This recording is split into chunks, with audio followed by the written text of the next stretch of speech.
ಮಂಗಳೂರಿನ ಹೊರವಲಯದ ತೊಕ್ಕೊಟ್ಟು ಫ್ಲೈಓವರ್ನ ಮೇಲೆ ಮಾರ್ಚ್ 27ರಂದು ನಡೆದಂತಹ ಅತ್ಯಂತ ಭೀಕರ ಹತ್ಯಾ ಪ್ರಕರಣದ 7 ಮಂದಿ ಆರೋಪಿಗಳನ್ನು CCB ಪೊಲೀಸರು ಬಂಧಿಸಿದ್ದಾರೆ. ಆರಿಫ್ ಅವರನ್ನು ಪೂರ್ವಯೋಜಿತವಾಗಿ ಸಂಚು ಹೂಡಿ ಈ ಹತ್ಯೆ ನಡೆಸಲಾಗಿದೆ ಎಂದು ಪೊಲೀಸ್ ತನಿಖೆಯಲ್ಲಿ ಖಚಿತವಾಗಿದೆ.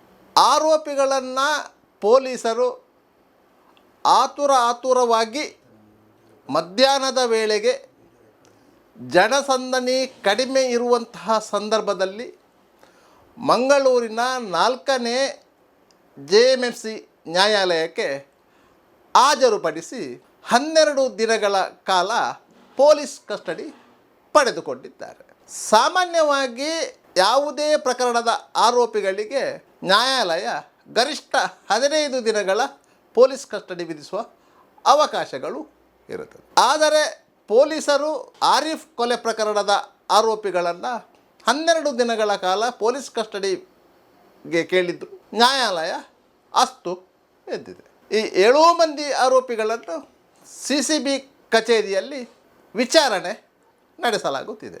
ಆದರೆ ಆರೋಪಿಗಳನ್ನು ನ್ಯಾಯಾಲಯಕ್ಕೆ ಹಾಜರುಪಡಿಸುವ ವೇಳೆಯಲ್ಲಿ ಅವರ ಭಾವಚಿತ್ರಗಳನ್ನು ಪೊಲೀಸರು ರಿವೀಲ್ ಮಾಡಿಲ್ಲ.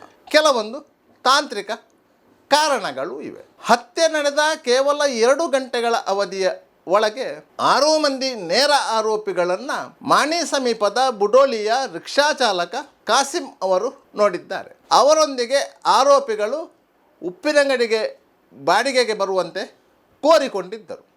6 ಮಂದಿ ಇದ್ದುದರಿಂದ ಅವರು ಅದನ್ನು ನಿರಾಕರಿಸಿದ್ದರು. ತದನಂತರ ಆರೋಪಿಗಳು ಟಾಟಾ ಏಸ್ ವಾಹನದಲ್ಲಿ ಹೋಗಿದ್ದರು. ಅದೇ ಸ್ಥಳದಲ್ಲಿ ಆರೋಪಿಗಳು ಬಳಸಿದಂತಹ ಕೈಗವಸುಗಳು, ಕಾಲ್ಚೀಲಗಳು, ರಕ್ತಸಿಕ್ತ ಬಟ್ಟೆಗಳು ಸಿಕ್ಕಿದ್ದರಿಂದ ಅವರೇ ಆರಿಫ್ ಹಂತಕರು ಎನ್ನುವುದನ್ನು ಪೊಲೀಸರು ಖಚಿತಪಡಿಸಿಕೊಂಡಿದ್ದರು. ಆದ್ದರಿಂದ ಈ ಪ್ರಕರಣದಲ್ಲಿ ಕಾಸಿಂ ಅವರು ಪ್ರಾಸಿಕ್ಯೂಷನ್ ಪರವಾಗಿ ಮುಖ್ಯ ಸಾಕ್ಷಿದಾರರಾಗ್ತಾರೆ. ಆ ಹಿನ್ನೆಲೆಯಲ್ಲಿ ಪೊಲೀಸರು ಆರೋಪಿಗಳ ಭಾವಚಿತ್ರಗಳನ್ನು ರಿವೀಲ್ ಮಾಡಿಲ್ಲ. ಆದರೆ ಕೆಲವೊಂದು ಮೂಲಗಳ ಪ್ರಕಾರ ಆ ಭಾವಚಿತ್ರಗಳು ಲಭ್ಯವಾಗಿದೆ.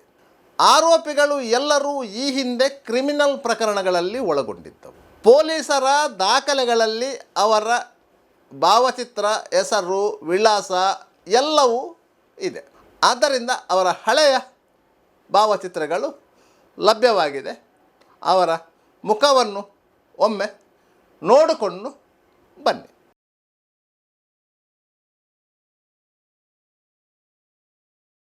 ಈ ಭಾವಚಿತ್ರಗಳಲ್ಲಿರುವಂತಹ ರಫತ್ ಅಲಿ ಈ ಪ್ರಕರಣದ A1 ಆರೋಪಿ.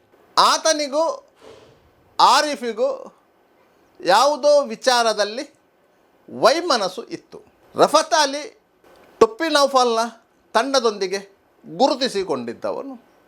ಟೊಪ್ಪಿ ನೌಫಾಲ್ನ ಅನುಮಾನಾಸ್ಪದ ಸಾವಿನ ನಂತರ ಆರಿಫ್ ಆತನ ಬಗ್ಗೆ ಹೇಳಿದ ಮಾತಿನಿಂದ ಆಕ್ರೋಶಗೊಂಡು ಈ ಕೃತ್ಯ ನಡೆಸಿದ್ದಾನೆ ಎನ್ನುವುದಂತೂ ಖಚಿತವಾಗಿದೆ. ಈ ರಫತ್ ಅಲಿಯೊಟ್ಟಿಗೆ ಸೇರಿಕೊಂಡವನು ಮತ್ತೊಬ್ಬ ಆರೋಪಿ ಮೂಡುಶೆಡ್ಡೆ ಪರಿಸರದ ರಿಜ್ವಾನ್. ಈ ಹಿಂದೆ ಕೊಲೆ ಪ್ರಕರಣವೊಂದರಲ್ಲಿ ಆರೋಪಿಯಾಗಿದ್ದ ರಿಜ್ವಾನ್ ಟೊಪ್ಪಿ ನೌಫಾಲ್ ತಂಡದೊಂದಿಗೆ ಗುರುತಿಸಿಕೊಂಡಿದ್ದ.